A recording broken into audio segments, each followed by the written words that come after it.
j'espère que vous allez tous très bien. Aujourd'hui, je vous propose une vidéo sur le jardinage du moment, sur ce que j'ai fait dans le jardin cette semaine. Donc je vous montre ça. Et encore, bon là, évidemment, c'est un cinquième, peut-être un quart de ce que j'ai fait, hein, parce que voilà, on peut malheureusement pas tout montrer, j'essaye.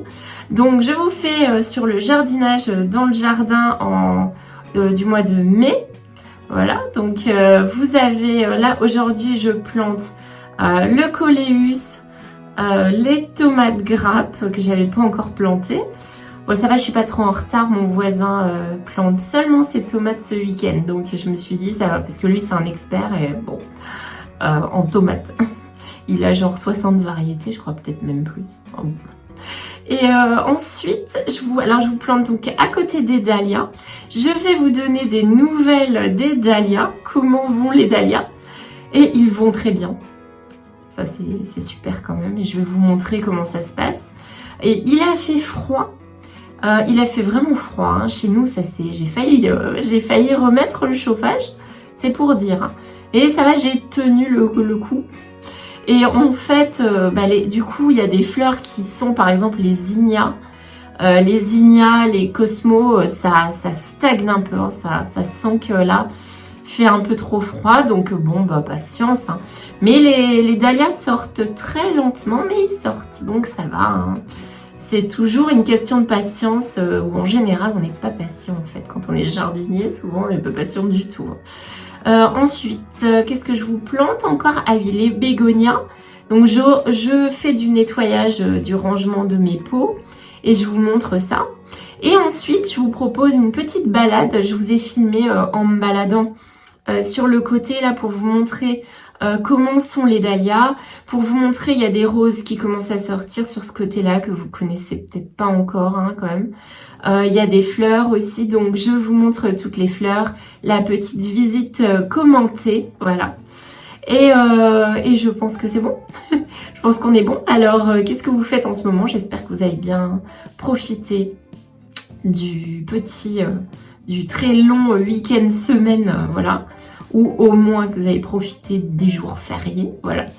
Ensuite, qu'est-ce que je voulais vous dire d'autre? En ce moment, ça avance bien quand même, mais il faut pas me relâcher. Niveau jardin, ce matin, j'ai planté des penstemon. Je sais pas si vous vous souvenez de ce que c'est, je vous montrerai ce que c'est. Là, j'ai planté des penstemon qui sont... c'est vraiment une fleur assez indispensable si vous voulez un jardin style cottage anglais. Donc moi, c'est tout à fait, voilà, ce vers quoi je tends. J'essaye de tendre. Et en fait, ce sont des violettes, des fleurs violettes, parme même, violet clair, donc avec un feuillage très foncé, presque noir des fois. Donc je pense que ça dépend, ce sera bien au soleil. Donc ça devrait être beau, ça devrait être bien. Je les ai plantées ce matin. Ensuite, qu'est-ce que je fais en ce moment? J'essaye de me frayer un chemin chez la voisine. Pourquoi? Parce que la voisine laisse tout pousser chez elle. Donc ça fait une forêt qui commence à être vraiment très envahissante parce que j'ai juste des claustras et ça passe et ça pousse mes claustras en fait. Donc elle m'a dit, comme si une personne très âgée, elle m'a dit que je pouvais couper ce que je voulais. Alors le truc c'est que j'ai essayé de me frayer un chemin là ce matin et on n'avance pas, hein. C'est la forêt, je sais pas, c'est pas amazonienne ni tropicale, mais ça ressemble beaucoup. Le problème, c'est qu'elle est envahie de bambous. Il ne faut jamais planter des bambous, dites-vous. Si, il y a maintenant des variétés qui ne se répandent pas, mais on n'arrive plus à s'en débarrasser une fois que... Alors là, en fait, elle a une forêt de bambous. Donc j'ai taillé ce matin, je me suis bien amusée, j'ai taillé. Et je me suis frayé un chemin petit à petit, voilà, dans les bambous. Donc en fait j'ai dit à Chérie ce matin, j'ai dit je vais faire tous les jours, je vais faire 15 minutes, puis j'avance pour pas être trop, parce que c'est épuisant, hein, c'est épuisant. Et voilà, donc là c'est la petite anecdote du jour, ma voisine avec sa forêt. Donc je vais faire, voilà, je fais pour que ça n'aille pas chez moi parce que ça traverse en fait, ça commence à traverser le claustrat. Voilà. Et donc j'ai vraiment beaucoup de fleurs encore à planter. Donc là je vous ai fait ce que j'ai, mon jardinage du moment, avec mes fleurs et mes pots et mon petit rangement là, voilà. Donc j'essaye de vous montrer au maximum mon jardin. Voilà, donc là encore, j'ai encore un côté qui n'est toujours pas, il fait froid, il a fait froid. Là c'est seulement aujourd'hui qu'on a un gros soleil, une chaleur, un peu quelque chose qui ressemble à grosse chaleur. Donc voilà, alors j'espère que cette vidéo vous plaira. Je vous montre un mini plaisir pour... mini acquisition pour maximum de plaisir. Hop, regardez-moi ça. Alors là, on est vraiment sur... voilà, regardez. C'est un petit sédum rose, voilà. Et en fait, ma fille l'a un peu entamé parce qu'elle trouvait ça rigolo de faire tomber les petits. Bon, tant pis. Hein. Mais voilà, donc j'ai craqué parce qu'en fait, depuis que j'ai craqué pour l'éonium, là, je bloque sur les succulentes. Donc je suis à fond sur les succulentes en ce moment. Ça devient mon truc. Alors en plus, j'ai trouvé comment faire grossir les succulentes, mais il faut être patient, hein, il faut être très très patient. J'en avais beaucoup avant, hein, je vous avais dit. Et puis les déménagements, tout ça. Quand j'étais en appartement, j'étais vraiment très très avec plein de succulentes, voilà. Et mais j'avais pas à chercher spécialement à les faire grandir. Et là en fait, voilà, ça commence à m'intéresser doucement. Les éoniums surtout, mais il faut que je me faut que je me régule, je m'auto conditionne discipline. Je m'auto-discipline, voilà, c'est ça. Pour ne pas en acheter des tonnes, voilà. Pour ne pas commander comme une hystérique. Donc je vous laisse avec cette vidéo, j'espère qu'elle vous plaira. N'hésitez pas à me laisser un commentaire sur vos impressions et sur ce que vous aimez faire au jardin en ce moment. Et à liker et à partager. Voilà, je vous fais des gros bisous, à très très bientôt. Ciao! Alors voilà ma première fleur des Cosmos de cette année, qui est déjà très mignonne, mais qui a encore un peu froid. Elle a eu très froid la semaine dernière, donc ça se voit un petit peu.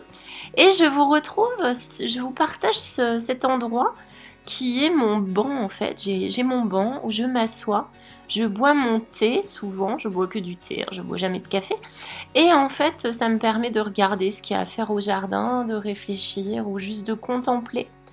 Et voilà ma petite tasse que j'ai eue pour la fête des mères, qui est vraiment... je voulais vous la montrer tellement je la trouve magnifique. Et voilà. Donc c'est une Emma Bridgewater, je les collectionne et j'aime vraiment beaucoup cette marque. Et là, j'ai vraiment foncé pour sauver cette pauvre abeille. Donc en fait, j'ai pas beaucoup filmé parce que j'ai dû la sauver très vite. Je l'ai mis, j'espère qu'elle va bien aujourd'hui. Et voilà, on commence à planter le coléus dans le jardin. Alors là, c'est en pleine terre. Coucou, l'ennemi numéro 1. Je ne considère pas que c'est vraiment un ennemi, mais quand même, j'en ai énormément des escargots dans le jardin et ils commencent à me prendre un petit peu le chou, quoi, on va dire. Ou le pétunia, on va dire. Et donc, là, j'ai décidé à cet endroit-là, j'ai un viburnum. En fait, c'est au pied du viburnum que je vais planter le coléus, parce que ça prend vraiment... le coléus, c'est une fleur annuelle qui ne dure pas, qui dure juste la saison, l'été, début automne et aux premières gelées.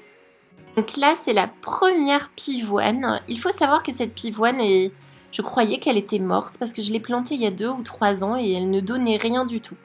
Donc là, c'est l'immense surprise. La fleur est énorme et magnifique. Et du coup, je revois, en fait, je me disais, je vais pas planter trop de pivoine parce que ça prend beaucoup de place dans un jardin. Et en fait, quand on voit la beauté de cette fleur, on se dit, ah, peut-être que finalement, je vais en mettre à certains endroits dans le jardin parce que ces fleurs sont exceptionnelles. Donc là, je rajoute du terreau. Et en fait, c'est un gros travail du sol que j'ai dû faire pour planter. En fait, j'avais plein de racines qui dépassaient du viburnum. J'ai dû couper beaucoup, creuser. Et en fait, dans cet endroit, un jour, je vous montrerai quand je suis arrivée dans cet endroit, ce n'était pas du tout un jardin. C'était une forêt d'arbres qui était enfin avec plein de barres de fer plantées dans le sol. Enfin, c'était un enfer, hein. Ça a été très long à dégager en fait. Et je vous montrerai, parce que j'ai les images quand je suis arrivée dans la maison, quand je l'ai visitée. Je vous montrerai les images et vous allez voir, je vous ferai un avant-après. Ce sera assez intéressant, je pense. Et là, moi, c'est mon bonheur, c'est de voir tous ces pollinisateurs et de me dire qu'ils sont très contents, un peu grâce à moi, j'espère. Voilà, donc c'est un très très beau spectacle. J'aime énormément filmer et prendre des photos des insectes dans les fleurs. Alors là, on défait le chignon racinaire. Je vous le mets à chaque fois. Tout le monde ne le sait pas. Je trouve ça vraiment, quand moi j'avais découvert ça il y a des années, j'étais très contente de le savoir. Du coup, voilà, je vous le partage. Et là, je suis ravie. J'ai enfin réussi. Ça m'a pris quand même, je pense, une petite heure presque, parce qu'en fait, j'ai beaucoup travaillé le sol pour être sûre de ne pas avoir de problème. Je vous le conseille quand même, hein, travaillez bien votre terre, ameublissez bien avant. Pour que ça s'installe correctement, c'est mieux, hein. Pour qu'il y ait suffisamment de drainage aussi, tout ça. Alors là, on va planter enfin, ça c'est les méprisés chez moi, c'est les légumes. Alors là, c'est un fruit, hein, les tomates, mais bon, je considère qu'on va dire que c'est un fruit-légume, c'est négligé chez moi, c'est-à-dire que là, c'est dans le bac à dahlia. Et en fait, je colle toujours des tomates cerises ou des tomates grappes contre les dahlias, et en général ça se passe très bien, mais je m'en occupe très très peu. Et je les coince toujours, c'est vraiment... je les maltraite, hein, je les coince toujours parce qu'ils sont pas prioritaires. C'est les dahlias qui sont prioritaires, et si des tomates sortent, tant mieux. Alors voilà, les penstemon, alors ça ce ne sont pas... j'en ai aussi là des parmes que je viens de planter, ceux-là je les ai plantés l'année dernière. Ils sont très très beaux. Ils ont des petits reflets violets, c'est très joli. Et voilà, donc une toute petite place au milieu des dahlias qui sont quand même en train de sortir. Et là, ça a été très délicat parce que j'ai dû mettre un pied à un endroit à un autre pour surtout pas écraser les petites pousses de dahlias. Et là, un très bon arrosage, surtout les tomates sont quand même connues pour être gourmandes en eau. Et j'ai mis pas mal de compost. Et c'est un bac qui a déjà beaucoup de fumier, beaucoup de compost de base, hein. Voilà, donc les tomates, hein, nutrition, eau, soleil, hein.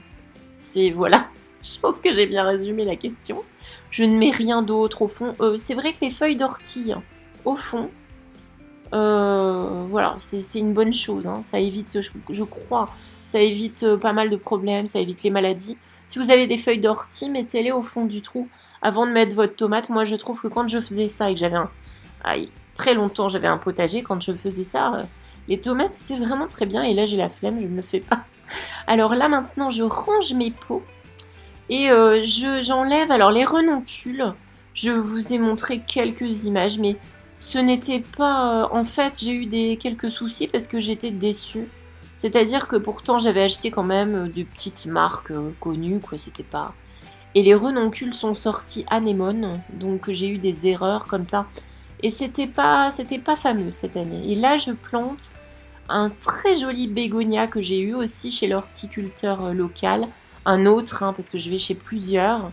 Pas de jaloux comme ça. Je vais chez tout le monde. Comme ça, il n'y a pas de problème. Et là, vraiment, c'est... Voilà, les bégonias fleuris comme ça, c'est absolument superbe. Et quand vous avez... Moi, je les mets à l'ombre l'été, très à l'ombre, hein, quasiment pas de soleil. Et ça fonctionne très très bien devant mon entrée qui est complètement à l'ombre, l'entrée de la maison. Et voilà, je suis tombée sur une jolie petite famille de coccinelles. Alors j'en ai partout, il faut savoir. Là c'est l'invasion de coccinelles. Et tant mieux parce que c'est l'invasion de pucerons aussi, tout s'équilibre. Donc là c'est parfait, voilà, j'ai fini mon joli petit pot. Et voilà, donc je vous fais une petite balade. Je vous ai filmé le coin du jardin... pour vous montrer ce que deviennent les dahlias aussi, on va voir comment ils évoluent.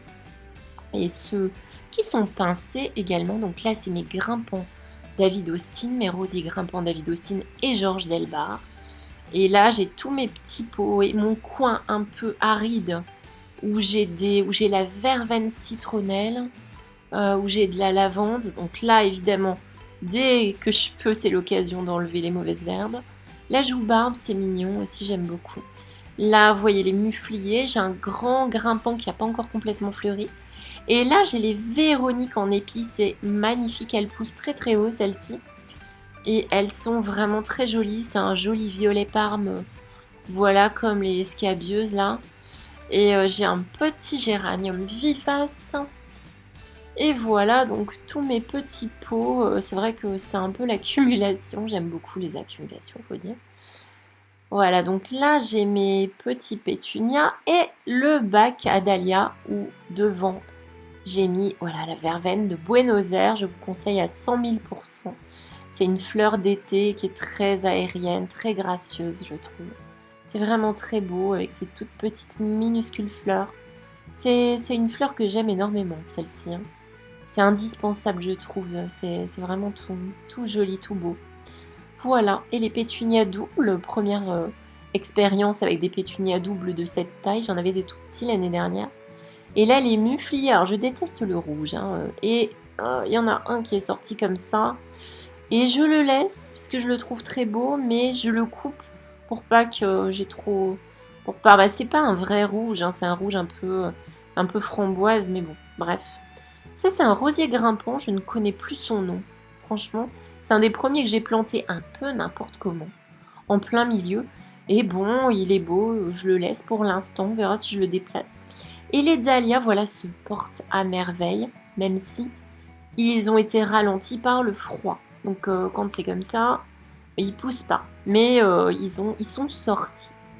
Et on est déjà très content parce que quand on sait ce que ça donne comme résultat, dans quelques semaines, voilà mon préféré. Et quand vous avez un préféré, souvent, il fait un peu le difficile. Donc je lui parle, je le supplie. C'est American Down, hein, si vous avez suivi. C'est vraiment... j'y tiens, alors je l'encadre, je le surveille tous les jours. Et voilà, les autres n'ont aucun problème. Et celui qui est pincé, par exemple, un des premiers que j'ai eu, hein, que j'ai forcé à l'intérieur, voilà, comme je l'ai pincé, vous voyez ce que ça donne? Ça va donner des branches de tous les côtés qui vont donner des fleurs de tous les côtés. Et c'est ça qui est très intéressant. Pincez tous vos dahlias, n'oubliez pas. Même ceux que vous plantez en ce moment. Enlevez les premiers boutons et n'hésitez pas, ça repousse très vite. Voilà donc le rosier dont je ne connais plus le nom, je crois que c'est Jasmina. Je crois que c'est Jasmina de Delbar, il me semble, mais je n'en suis pas certaine. Je n'ai pu retrouver l'étiquette. Voilà. Étiquetez bien vos rosiers parce que là vraiment ils sentent très très bon, c'est une odeur très très incroyable. Et celui-là c'est un de mes rosiers préférés, Christiana Reali, qui fait des fleurs énormes, qui tiennent très bien, qui sent extrêmement bon. Georges Delbar, c'est une marque de rosiers très fiable, incroyable, avec des très beaux parfums, des très belles fleurs, je vous conseille à 100 000%. Sophie Rochas, toujours de Georges Delbar. Sophie Rochas, vous allez voir dans quelques temps, je vous montre, c'est une rose magnifique. Et Wallerton Old Hall de David Austin. Ensuite, j'ai quelques fleurs, dont encore des mufliers roses qui ne sont pas encore sortis. Le Quercifolia que vous voyez à droite. Et ensuite, voilà, là, Wallerton qui a vraiment un rosier grimpant incroyable. Mais que je vous montre forcément plusieurs fois parce qu'il est exceptionnel. Et j'ai aussi voilà, Billet doux de Georges Delbar qui fait des roses un tout petit peu striées de blanc. C'est très très beau aussi. Vous voyez que j'aime beaucoup cette marque aussi. Et d'autres encore, hein, Émeillant, André Ève. Ce sont aussi des marques exceptionnelles, hein, des obtenteurs de rosiers exceptionnels que je vous conseille fortement. C'est vraiment des marques, des très très belles marques, des très belles maisons. On a des très belles maisons françaises, il ne faut pas oublier de les soutenir aussi à notre échelle bien sûr. La lavande, il y en a partout là cette année, celle-ci, je ne sais pas ce qu'elle a. D'habitude elle est assez faible et là cette année elle est partie de tous les côtés, ça va être magnifique. Je suis très contente. Et là j'ai un tout petit rosier qui va devenir grand, hein, qui commence à pousser, c'est New Down, qui a une odeur très poudrée, très cotonnée, vraiment incroyable aussi. Et Sakura, à qui je voulais faire des câlins et qui m'a mordu de tous les côtés parce que ça l'amuse beaucoup plus, qui m'a vraiment rogné la main, voilà, et qui me surveille hein, toujours. Là, je fais une micro-cueillette des petites fraises qui poussent. J'en ai déjà cueilli beaucoup. C'est ça qui est pas mal, c'est que vous cueillez au fur et à mesure. Et j'ai eu une surprise, c'est un bébé tomate qui pousse dans le bac. Donc je vais voir ce que ça donne, je vais peut-être l'isoler pour voir ce que ça donne comme tomate. C'est assez intéressant. La première capucine, les capucines que j'ai semées depuis février. Et là, je les ai installées il n'y a pas longtemps. Voir ce que ça donne un petit peu.